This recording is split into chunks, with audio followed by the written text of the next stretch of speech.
Cage Minds with Donald Sanchez. Fighting locally, LFA 58 going to be taking on Fernando Padilla. So I've set the stage. First off, how you doing, sir? I'm good, man. Just finally happy to be back here. I haven't fought around this neck of the woods for 4 or 5 years. I don't know, 3, 4, 5 years, I don't know. And I knew for a while you were done with it. You were done with fighting here locally. You wanted something different. Went overseas. You fought abroad. And then you went and did a tournament up in Colorado. Yeah. So actually, let's tell us about some of this experience. What's it's been like? You've been around the world since the last time we did an interview, I think. I'm always looking to push myself and everything, and they offered this thing out in Russia, and none of the guys really wanted to take it at the time. Oh, these guys don't get drug tested out there. The Russians, you know, they set this up. But I was like, that's perfect. I'd love to go out there and see what I can do and fight their best guys and everything. Went out there, fought some tough ass dudes. Had a decent contract with him, and you know, went through some personal stuff this past year and a half or so, and trying to get back up on you know, get up and going again. So that's where we're at, back here at home to showcase our skills. And then I know there was a stop in Colorado, Sparta Combat League. You did the King of Sparta Tournament. What was that like? A boxing match, a kickboxing match, an MMA match. You made it all the way to the finals in one night. Yeah, man, that was cool. It was. I'm gonna be completely honest. You know, I didn't train much. I was out for a year and a half, about a year, whatever it is, and I just took it to do it to have fun, to lose some weight and get back in shape, and ended up freaking fighting a tough ass dude in the finals. You know, I knew boxing and kickboxing I would do good. I wasn't worried about that. MMA, you know, it's different animals. So I got in there, fought a tough dude, and in the finals, third fight of the night, and lost a split decision. It was fun and made me get back into this. So I'm ready to come back in here, showcase some skills with a new up-and-coming guy. So it's old school versus new school. Let's see if I still got it. Let's see if I can make a run for it.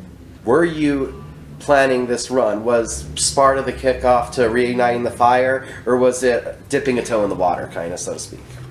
You know, I just wanted to be part of something that was like the first time in combat history, you know. Kickboxing, boxing, and MMA all in one night, 3 fights. That was cool as hell to me, you know. I'm a competitor and I love that, you know. Honestly, I thought I was going to be done, thought I was going to retire. I took a long break, and I just did it for fun and to be part of something, you know, the combat history. It was a dope concept to me. So I love boxing, I love kickboxing, and I love MMA, so why not do that all in one night? And now to what you said, old school versus new school, coming up from Mexico, Padilla, funky jiu-jitsu stylist. What do you think of the matchup?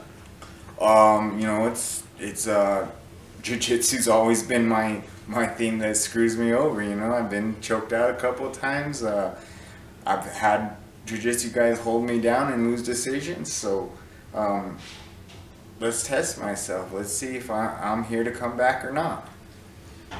Spot on AXS TV again, Route 66 Casino. How familiar does a lot of this feel? Man, it's coming back home. You know, I've been on the TV portion of AXS TV since years ago. You know, MFC up in Canada. I did RFA, Legacy. Now it's LFA, all merged together. What other ones was it? There's been a few, you know. I got a good maybe 7 to 10 fights on AXS TV, so it's cool. I'm ready.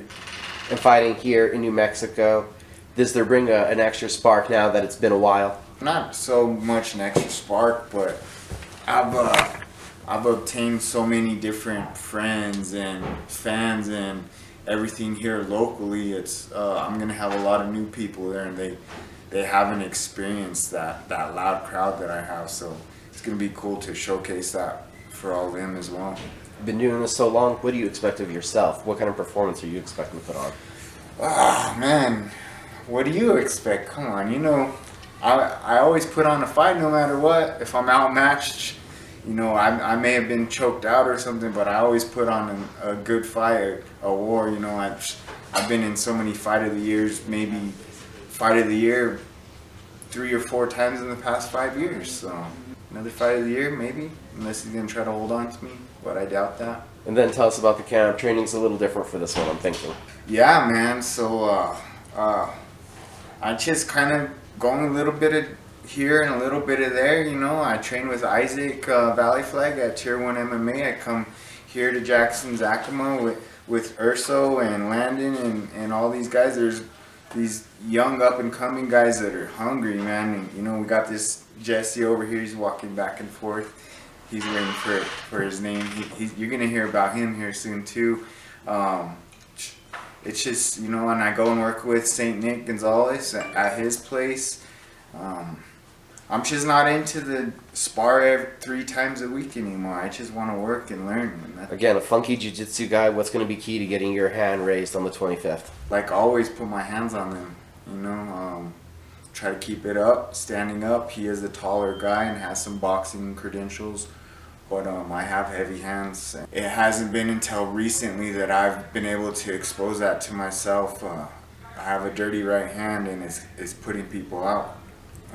It came out in that tournament because I had to use it a little more. I don't really have my left as much anymore. That right hand's coming. Are you a different fighter now than what we've seen in the past here locally? Absolutely. You know, I'm always going to bring that aggression. I'm always going to bring that fight, that grit. But I've learned how to put that knockout power into my punches now. So I might see a little bit more knockouts. Is there people you need to shout out to or thank? You know, I just want to thank everybody that supports me. You know, pretty much everywhere I go, I'm welcome, and I built that just out of respect. You know, we've always had respect, and people respect me for that, and I respect them. And I just want to thank everybody for supporting me. January 25th, LFA 58. Either watch it on AXS TV or we'll see you at the Route 66 Casino.